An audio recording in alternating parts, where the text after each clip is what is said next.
Hello everyone, कैसे आप सभी लोग। आज की वीडियो में बात करने वाले हैं नलिन बिलोचन शर्मा जी के बारे में। नलिन बिलोचन शर्मा जो हिंदी साहित्य में जिनकी बहुत ही अहम भूमिका है, साथ ही क्लास 10th बोर्ड एग्जामिनेशन के पॉइंट ऑफ व्यू से भी यह एक महत्वपूर्ण चैप्टर है। तो बिना देरी के हम आज की वीडियो में नलिन बिलोचन शर्मा जी के पाठ परिचय के बारे में जानेंगे। उनका लाइन बाय लाइन हम उन सभी जितने भी प्रश्न इस बुक से बन सकते हैं वो सभी हम देखने वाले हैं। ठीक है, तो आपके बोर्ड एग्जाम्स में ऐसा होने वाला है कि आप सिर्फ देखते के साथ टिक करके आ जाएंगे। ठीक है, ये भरोसा रखिए। और चलिए बिना देरी के हम स्टार्ट करते हैं। और मेरा मेन मकसद है कि हर बच्चा बिहार बोर्ड में 90% मार्क्स लेकर आए। कम से कम 1 लाख बच्चा हर साल बिहार बोर्ड में 90% मार्क्स लेके आए। तो अगर आप हमारे चैनल में नए हैं तो चैनल को सब्सक्राइब कीजिए, वीडियो को लाइक कीजिए और बिना देरी किए हम वीडियो को स्टार्ट करते हैं। नलिन बिलोचन शर्मा। नलिन बिलोचन शर्मा का जन्म 18 फरवरी 1916 ईस्वी में पटना के बदरघाट में हुआ। वे जन्मा भोजपुरी भाषी थे। वे दर्शन संस्कृत के प्रख्यात विद्वान महापोध्याय पंडित रामावतार शर्मा के ज्येष्ठ पुत्र थे। अगर आपसे प्रश्न पूछा जाए कि नलिन बिलोचन शर्मा रामावतार शर्मा के कौन से पुत्र थे, तो आपको उत्तर देना है ज्येष्ठ पुत्र थे। दूसरी बात कि वह किसके पुत्र थे, नलिन बिलोचन शर्मा जो हैं वो किसके पुत्र थे, तो प्रख्यात विद्वान महापोध्याय रामावतार शर्मा के पुत्र थे। ठीक है, माता का नाम रत्नावती शर्मा था। आपसे यह भी पूछा जा सकता है कि नलिन बिलोचन शर्मा के माता का नाम क्या था, तो रत्नावती शर्मा था। उनके व्यक्तित्व निर्माण में पिता के पांडित्य के साथ साथ उनकी प्रगतिशील दृष्टि की भी बहुत बड़ी भूमिका थी। ठीक है, उनकी स्कूल की पढ़ाई पटना कॉलेजिएट स्कूल में हुई और पटना विश्वविद्यालय से उन्होंने संस्कृत और हिंदी में एमए किया। पटना कॉलेजिएट स्कूल जो कि पटना में है, दरियापुर में है, यहीं से मेरा भी पढ़ाई हुआ है। ठीक है, पटना विश्वविद्यालय से उन्होंने संस्कृत में और हिंदी में एमए किया। ठीक है, तो पूछा जा सकता है कि संस्कृत में और हिंदी में एमए किस विश्वविद्यालय से नलिन बिलोचन शर्मा ने किया, तो आपको कहना है आंसर देना है कि पटना विश्वविद्यालय से। तो पूछे जाएंगे कि संस्कृत और हिंदी में क्या किया पटना यूनिवर्सिटी से, तो एमए किया। ठीक है, वे हर प्रसाद दास जैन कॉलेज, आरा, रांची विश्वविद्यालय और अंत में पटना विश्वविद्यालय में प्राध्यापक रहे। ठीक है, तो कहाँ कहाँ वो प्राध्यापक रहे, प्राध्यापक कहाँ कहाँ रहे, हर प्रसाद दास जैन कॉलेज में, आरा जो रांची विश्वविद्यालय में और पटना विश्वविद्यालय में अध्यापक रहे, क्या रहे, प्राध्यापक रहे। सन 1959 में वे पटना विश्वविद्यालय के हिंदी विभाग के अध्यक्ष हुए और मृत्युपरांत 12 सितंबर 1961 ईस्वी को इस पद पर बने रहे। तो आपसे प्रश्न पूछा जाएगा कि नलिन बिलोचन शर्मा पटना विश्वविद्यालय में हिंदी विभाग के क्या थे, तो हिंदी विभाग के अध्यक्ष थे। कब तक थे, तो मृत्युपरांत थे। और अगर डेट भी रहे तो आपको 12 सितंबर 1961 इस पे टिक करना है। ठीक है, 12 सितंबर 1961 यानी 12 सितंबर 1961 ईस्वी को नलिन बिलोचन शर्मा का देहांत हो गया। ठीक है, विभाग के क्या थे, अध्यक्ष थे। कहाँ में, पटना विश्वविद्यालय में। ठीक है, पटना विश्वविद्यालय में कब बने, कब थे, 1959 में। ठीक है, 1959, लगभग 2 साल के आसपास रहे थे। चलिए अब बात करते हैं आगे। हिंदी कविता में प्रपद्यवाद के प्रवर्तक और नई शैली के आलोचक नलिन जी की रचना इस प्रकार है, तो दृष्टिकोण, साहित्य का इतिहास दर्शन, मानदंड, हिंदी उपन्यास, विशेषतः प्रेमचंद, साहित्य तत्व और आलोचना। साहित्य तत्व और आलोचना ये दोनों एक है। ठीक है, साहित्य तत्व और आलोचना। आलोचनात्मक ग्रंथ भी लिखे हैं। ठीक है, विष के दांत और सहस्त्र असंग्रहित पूर्व छोटी कहानियां, कहानी का संग्रह केसरी कुमार, कहानी का संग्रह केसरी कुमार तथा नरेश के साथ काव्य संग्रह, नकेन के प्रपद्य और नकेन दो, सदल मिश्र ग्रंथावली, सदल मिश्र ग्रंथावली, यहाँ से सदल मिश्र ग्रंथावली, ठीक है। अयोध्या प्रसाद खत्री स्मारक ग्रंथ, ठीक है।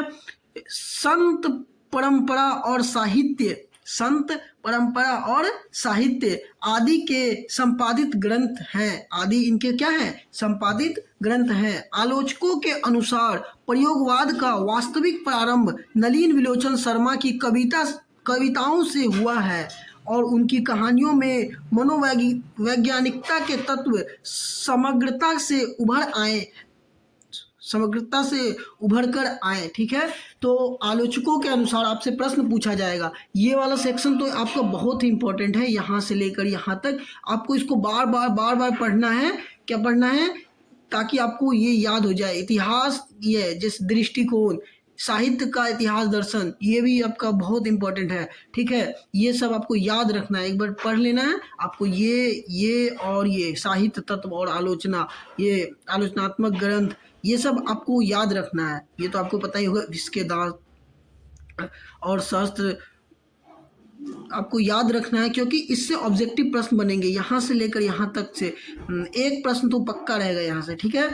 आलोचकों के अनुसार प्रयोगवाद का वास्तविक प्रारंभ नलिन विलोचन शर्मा का कविता से हुआ। तो पूछा जाएगा कि आलोचकों के अनुसार प्रयोगवाद का प्रारंभ किनसे हुआ? तो नलिन विलोचन शर्मा से हुआ। तो नलिन विलोचन शर्मा के कविताओं से क्या हुआ? तो प्रयोगवाद का वास्तविक प्रारंभ हुआ, ठीक है। किसके अनुसार? तो आलोचकों के अनुसार, ठीक है। उनके कहानी में कौन सा तत्व समग्रता है से उभर कर आई? आपसे पूछा जा सकता है कि नलिन विलोचन शर्मा के कहानी में कौन से तत्व समग्रता से उभर कर आई? तो आपको लिखना टिक करना है मनोवैज्ञानिकता, ठीक है। क्या करना है? मनोवैज्ञानिकता, यानी ठीक। चलिए, आलोचना में वे आधुनिक शैली के समर्थक थे। तो आपसे यह भी प्रश्न पूछा जा सकता है कि नलिन विलोचन शर्मा जो थे वो आलोचना में, क्या पूछा जा सकता है कि नलिन विलोचन शर्मा जो है वो आलोचना में आधुनिक शैली के क्या थे? समर्थक थे। तो किसके समर्थक थे? तो आधुनिक शैली के, ठीक है। वे कथ्य, शिल्प, भाषा आदि सभी स्तरों पर नवीनता से आग्रही लेखक थे। क्या थे? आग्रही लेखक थे। उन्हें प्रायः परंपरागत दृष्टि एवं शैली का निषेध तथा आधुनिक दृष्टि का समर्थन है। परंपरागत दृष्टि एवं शैली का निषेध, उन्होंने क्या परंपरागत चली आ रही है उसकी शैली को क्या किया है? निषेध किया है और आधुनिक दृष्टि का समर्थन किया है। किसने? तो नलिन विलोचन शर्मा ने। आलोचना की उनकी भाषा गढ़ी हुई और सांकेतात्मक है। उनकी आलोचना की जो भाषा है वो डायरेक्ट नहीं आलोचना करते हैं, वो मतलब एक प्रॉपर वे में करते हैं, ठीक है, जिसको हम क्या कहते हैं? संकेतात्मक और आलोचना, गढ़ी हुई और संकेतात्मक है। संकेत में बात करते हैं वो डायरेक्ट नहीं, जो समझने वाला है वही समझ पाएगा लोगों को, ठीक है। क्योंकि कोई भी कवि जो होता है ना, वो कुछ भी बोलता है, किसी पर वार करता है, तो वो संकेतिक भाषा में करता है, डायरेक्ट नहीं बोलता है, ठीक है। उन्होंने अनेक पुराने शब्दों को नया जीवन दिया जो आधुनिक साहित्य में पुनः प्रतिष्ठित हुई। वो उन्होंने क्या किया? तो बहुत सारे अनेक पुराने शब्द को नया जीवन दिया जो आधुनिक साहित्य में पुनः प्रतिष्ठित हुए। यह कहानी विष के दांत तथा अन्य कहानियां नामक कहानी संग्रह से ली गई है। आपसे प्रश्न पूछा जाएगा कि विष के दांत कहानी किस कहानी संग्रह से ली गई है? तो विष के दांत तथा अन्य कहानियां से ली गई है, ठीक है। यह कहानी मध्यम वर्ग के अनेक अंतर्विरोधों को उजागर करती है, ठीक है।